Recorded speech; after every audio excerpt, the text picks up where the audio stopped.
यीशु मसीह में मेरे प्रिय भाइयों और बहनों, आप जो रोज भक्ति वचन पर परमेश्वर का वचन सुनते हैं, उसे समझने की कोशिश करते हैं, परमेश्वर आपको बहुत आशीष दे। और धन्यवाद उन सबको जो लाइक करते हैं और शेयर करते हैं, कमेंट्स करते हैं, क्योंकि जब आप ऐसा करते हैं तो YouTube अपनी तरफ से वीडियो को आगे दूसरों लोगों तक पहुंचाता है। तो लाइक, कमेंट्स और शेयर कर आप प्रभु के वचन की ही सेवा करते हैं।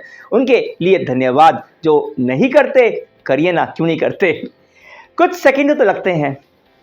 तो चलिए आज का अध्ययन शुरू करते हैं। आज हम 1 कुरिन्थियों 9 के 19 से 23 आयतों को देखेंगे। आपको फिर से एक बार संदर्भ में आपको याद दिला दूं। कुरिन्थियों की मंडली का एक सवाल था, क्या मूर्तियों को अर्पित भोजन, जिसे हम अपने देश में प्रसाद बोलते हैं, वहां मांस होता था, क्या वह यीशु विश्वासियों को खाना चाहिए कि नहीं खाना चाहिए। पौलुस इसका हाँ या ना में उत्तर नहीं देता। वह कोई नियम नहीं देता, पर वह कहता है कि हम यीशु मसीह में कुछ भी खाने के लिए स्वतंत्र हैं। यह हमारा अधिकार है। पर अधिकार है मतलब यह नहीं कि हम हमेशा अधिकार का उपयोग करें। हमें देखना चाहिए कि हमारे अधिकार के उपयोग से क्या कोई भाई या बहन का विश्वास तो आहत नहीं हो रहा। और अच्छा है कि दुर्बल भाई और बहन की खातिर हम अपने अधिकारों को त्याग दें। और फिर पौलुस बताता है कि एक प्रेरित होने के बावजूद कैसे वह सुसमाचार की खातिर अपने अधिकारों का त्याग करता है। पर प्रश्न आता है कि अगर हम स्वतंत्र हैं पर उसका उपयोग हम नहीं करते, तो ऐसी स्वतंत्रता का क्या फायदा है दोस्तों। पौलुस ने इसी स्वतंत्रता का उपयोग किया सुसमाचार की खातिर, ताकि लोगों को उद्धार मिले। यही पौलुस 1 कुरिन्थियों 9 19 से 23 में बता रहा है। वह कहता है, सब लोगों से स्वतंत्र होने पर भी मैंने अपने को सबका दास बना लिया है, जिससे मैं अधिक से अधिक लोगों को उद्धार के लिए प्राप्त कर सकूं। मैं यहूदियों के लिए यहूदी जैसा बना, जिससे यहूदियों को प्राप्त कर सकूं। जो लोग व्यवस्था के अधीन हैं, उनको प्राप्त करने के लिए मैं व्यवस्था के अधीन जैसा बना, यद्यपि मैं वास्तव में व्यवस्था के अधीन नहीं हूं। जो लोग व्यवस्था के अधीन नहीं हैं, उन्हें प्राप्त करने के लिए मैं उनके जैसा व्यवस्था विहीन बना, यद्यपि मसीह की व्यवस्था के अधीन होने के कारण मैं वास्तव में परमेश्वर की व्यवस्था से स्वतंत्र नहीं हूं। मैं दुर्बलों के लिए दुर्बल जैसा बना, जिससे मैं उनको प्राप्त कर सकूं। मैं सबके लिए सब कुछ बन गया हूं, जिससे किसी न किसी तरह कुछ लोगों का उद्धार कर सकूं। मैं यह सब शुभ समाचार के कारण कर रहा हूं, जिससे मैं भी अन्यों के साथ उसके कृपादानों का भागीदार बन जाऊं। हम एक स्वतंत्र देश के नागरिक हैं और अब हम यीशु में विश्वास के द्वारा धार्मिक व्यवस्थाओं से भी स्वतंत्र हैं। पौलुस के समय स्वतंत्र और दास हुआ करते थे। आज हम स्वतंत्र हैं, इसलिए हमें स्वतंत्रता का मूल्य नहीं पता। पर आप ऐसे देश में जाइए जैसे कि उत्तर कोरिया या फिर यहाँ तक कि कुछ हद तक चाइना में, आप देखेंगे कि वहाँ पे लोगों के पास स्वतंत्रता नहीं है, और तब आपको हमारी स्वतंत्रता का मूल्य समझ में आएगा। आप अपनी इच्छा से वहां एक भी काम नहीं कर सकते। पौलुस उस समय जब अधिकतर लोग दास थे, पूरे के पूरे राष्ट्र दासत्व में थे, ऐसे समय में पौलुस रोमी साम्राज्य का एक स्वतंत्र नागरिक था। उस समय यह बहुत बड़ा सौभाग्य माना जाता था। फिर भी यहूदी होने के कारण वह व्यवस्था का दास था, पर यीशु मसीह में आने के बाद वह इस दासता से भी मुक्त हो गया, तो वह हर दृष्टि से स्वतंत्र था। पर पौलुस कहता है 19 आयत में, सब लोगों के से स्वतंत्र होने पर भी मैंने अपने को सबका दास बना लिया है। देखिए, दो रवैया होते हैं स्वतंत्रता को लेकर। एक, मैं किसी की परवाह किए बिना मैं खुद की ही सेवा करूंगा, वो करूंगा जो मुझे अच्छा लगता है। कोई दायित्व ही नहीं है, मतलब एक दायित्वहीन स्वतंत्रता। दूसरा रवैया होता है कि मैं स्वतंत्र हूं किसी की भी सेवा करने के लिए। एक उदाहरण देता हूं मैं आपको। मैं पहले नौकरी करता था और उस समय मैंने जिस संस्था में नौकरी किया, मुझे उनके हिसाब से काम करना पड़ता था, उनके नियम के अनुसार चलना पड़ता था। एक प्रकार से मैं उनका दास था। तो मैंने नौकरी छोड़ दी और फ्रीलांसर बन गया। मैंने सोचा अब मैं स्वतंत्र हूं, पर मैंने देखा कि पहले मैं एक संस्था का दास था, पर जब मैं स्वतंत्र हुआ और अपना काम करने लगा तो मैं कई अलग अलग संस्था के साथ जुड़ा, तो मुझे सबका दास बनना पड़ा। जो कोई भी मेरी सेवा लेता, मुझे उनके अनुसार काम करना पड़ता, मतलब मुझे उसके हिसाब से खुद को ढाल लेना होता। मैं एक ही दासत्व से निकला पर सबका दास बन गया। पर मेरे पास अब स्वतंत्रता थी, मैं खुद को हर किसी के हिसाब से ढाल सकता था। और यही पौलुस कह रहा है, मैं यहूदी यानी जो लोग व्यवस्था के अधीन हैं, वह उन लोग जैसा बन गया ताकि वह उन लोगों को यीशु मसीह के लिए प्राप्त कर पाए। हालांकि वह व्यवस्था के अधीन नहीं था, पर अगर वह ऐसा आचरण करता कि वह मूसा के व्यवस्था से बाहर है, तो यहूदी उसको नहीं स्वीकारते और उसके द्वारा सुनाए सुसमाचार को नकार देते और उद्धार ना पाते। वैसे ही पौलुस अन्य जातियों के बीच जो व्यवस्था के विहीन है, वह ऐसा रहता जैसे वो भी व्यवस्था के विहीन है, जबकि वह कहता है कि वह यीशु मसीह की व्यवस्था यानी प्रेम की व्यवस्था के अधीन है और वह उससे स्वतंत्र नहीं है। अगर वह अन्य जातियों के बीच यहूदी की तरह आचरण करता, मूसा की व्यवस्थाओं की जो धार्मिक मान्यताएं हैं, जिसका पालन शायद उसने बचपन से किया था, जो सिखाया गया था, अगर वह वही करता रहता, तो जाहिर सी बात है अन्य जाति के लोग उसे न स्वीकारते और वे उन्हें सुसमाचार न बता पाता और वे लोग उद्धार नहीं पाते। आगे वो 22 आयत में कहता है कि मैं दुर्बलों के लिए दुर्बल जैसा बना। अब यहां ठीक दुर्बल का मतलब क्या है कहना थोड़ा मुश्किल है। क्या वह अन्य जातियों को दुर्बल बोल रहा है या जिनका विवेक अंतःकरण दुर्बल है उनको दुर्बल बोल रहा है, जैसा कि उसने 8 अध्याय में कहा था।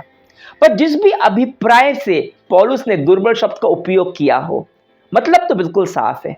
वह जहां भी सुसमाचार का प्रचार करने जाता, वह अपनी व्यक्तिगत अधिकार, अपने रिवाज, अपने रस्म, अपने सामाजिक तौर तरीके को पीछे छोड़कर जाता और वह जिन लोगों की सेवा कर रहा होता, वह उनके तौर तरीकों उनको अपना लेता। अब इसका मतलब यह नहीं कि पौलुस उनके पाप में भागीदार हो जाता, वह बाहरी रूप से उनके जैसा हो जाता ताकि वे उसे स्वीकारे, उसे अपनाएं, क्योंकि लोग अपनों की ही बात सुनते हैं। जो अलग होते हैं उनको हमेशा शक की निगाहों से देखा जाता है, उनकी बात लोग नहीं सुनते। और पौलुस चाहता था कि उन्हें सुसमाचार बताना। उसका उद्देश्य था कि किसी भी तरह कुछ लोगों का उद्धार कर सके। वह कहता है 23 आयत में, मैं सब शुभ समाचार के कारण कर रहा हूं, जिससे मैं भी अन्यों के साथ उनके कृपादानों का भागीदार बन जाऊं। यह था पौलुस का मनोभाव। वह मसीह में स्वतंत्र था, उसके पास अधिकार थे, उसके पास व्यवस्था के नियम थे जिनका पालन उसका अभ्यास था और एक समय तक वह उन पर गर्व करता होगा। उसके पास ज्ञान भी था, पर उसने न अधिकार किसी पर थोपा, न अपने नियम या फिर ज्ञान, न उसने अपनी स्वतंत्रता का उपयोग अपनी स्वार्थ सिद्धि के लिए किया। वह जो भी करता, चाहे यहूदियों के साथ यहूदी की तरह रहना या अन्य जातियों के साथ अन्य जातियों की तरह रहना, उसके पीछे एक ही प्रेरणा होती कि कुछ लोगों का उद्धार हो पाए। उसे मसीह के प्रेम और अनुग्रह का एहसास हर वक्त था और इसीलिए वह यीशु से प्रेम करता, और क्योंकि वह यीशु से प्रेम करता, यीशु मसीह की प्राथमिकता ही उसकी प्राथमिकता थी कि लोग मसीह में परमेश्वर के प्रेम और उद्धार को जाने, उस पर विश्वास करें और उद्धार पाएं। याद रखिए, पौलुस यह सब अपना बखान करने के लिए नहीं कह रहा। वह अपने बारे में डींग नहीं हाँक रहा कि देखो मैं कितना निस्वार्थ हूं, देखो मैं कितना महान हूं। वह यह सब मूर्तियों को अर्पित भोजन के संदर्भ में कह रहा है। क्या हम यीशु मसीह के विश्वासियों को कोई सा भी भोजन करने का अधिकार है? जी हां, बिल्कुल है। क्या हम कोई सा भी मांस खा सकते हैं? हाँ जी, बिल्कुल खा सकते हैं। जिसको किसी भी पद्धति से मारा गया हो, हम खा सकते हैं, क्योंकि आप जानते होंगे जो अलग अलग जो धर्मों के लोग होते हैं, कोई हलाल खाते हैं, कोई झटका खाते हैं, हम कुछ भी खा सकते हैं। क्या हम मूर्तियों को अर्पित भोजन भी खा सकते हैं? पौलुस का उत्तर है कि उससे परमेश्वर के साथ हमारे संबंध पर कोई असर नहीं पड़ता। क्या हमारे लिए कोई सा भी अशुद्ध या शुद्ध है? नहीं, सब कुछ शुद्ध है। हमारे पास अधिकार है, हमारे पास स्वतंत्रता है मसीह में। हम व्यवस्था उसके नियमों से भी आजाद हैं, पर एक नियम है मसीह में जो हमारी स्वतंत्रता पर अंकुश लगाता है, और वह है प्रेम। वह है दूसरों के लिए परवाह, दूसरों के साथ मेरे संबंध। पहले तो मेरी विश्वासी भाई बहनों के लिए कि कहीं मेरे कुछ खाने या पीने की स्वतंत्रता या पहनने ओढ़ने की स्वतंत्रता किसी दुर्बल के विवेक को ठेस ना पहुंचाए, उसके परमेश्वर के साथ संबंध पर गलत असर ना डाले।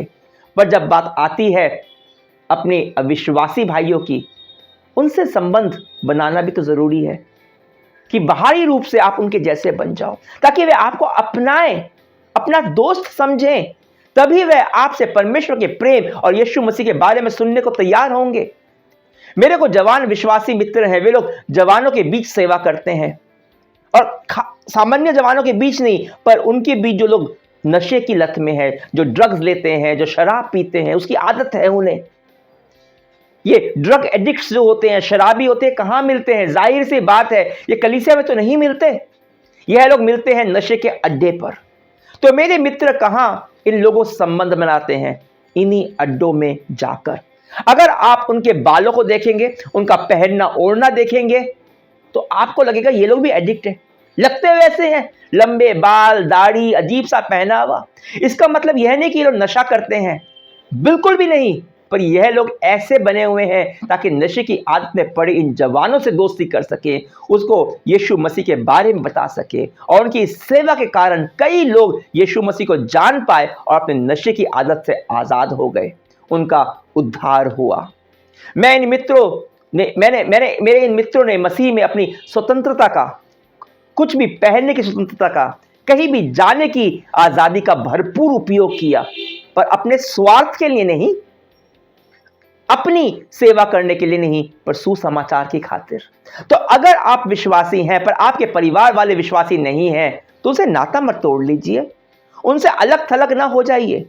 हाँ, अगर ऐसा कुछ है जो आपके विश्वास के पूरी तरह विरोध में है, उसमें शामिल मत होइए, पर उनके दुख सुख में शामिल रहिए। मैं हिंदू परिवार से आता हूं, मेरे रिश्तेदार, मेरे अड़ोस पड़ोस वाले विश्वासी नहीं है, मेरे विश्वास के बारे में जानते हैं कि मैं मूर्ति पूजा के विरोध में हूं। तो वो लोग मुझे पूजा वगैरह में अब नहीं बुलाते, पर कई बार श्राद्ध में, मुंडन में, ऐसी जगह पे मेरे को जाना पड़ता है। कभी श्राद्ध मंदिरों में होते हैं, उस समय जो भी भोजन मेरे सामने रखा जाता है मैं खा लेता हूं।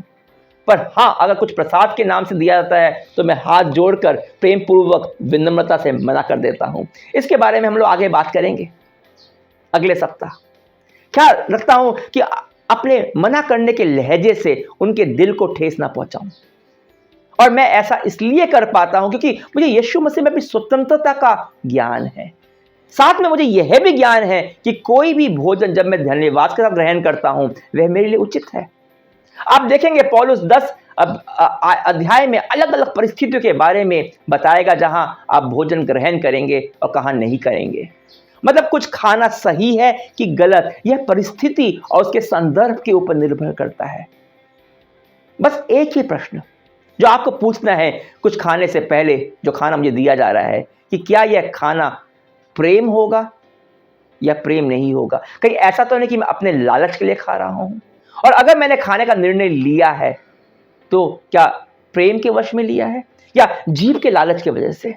मैं जो कुछ भी कर रहा हूं, क्या वह मेरे स्वार्थ के लिए है या फिर प्रेम के लिए। और अगर यह प्रश्न पूछकर आप जब प्रेम वश दूसरों की परवाह करते हुए कुछ भी खाएंगे, पिएंगे, पहनेंगे, कहीं भी जाएंगे, तो आप मसीह की व्यवस्था को पूरा करेंगे। आज का संदेश आपको कैसा लगा कमेंट्स में लिख के मुझे बताइए, लाइक और शेयर कीजिए। कल फिर मिलते हैं 1 कुरिन्थियों 9 के आखिरी आयतों को लेकर, जहां पौलुस बता रहा है आत्म नियंत्रण के बारे में। तो कल तक के लिए अनुमति दीजिए। परमेश्वर की महिमा हो।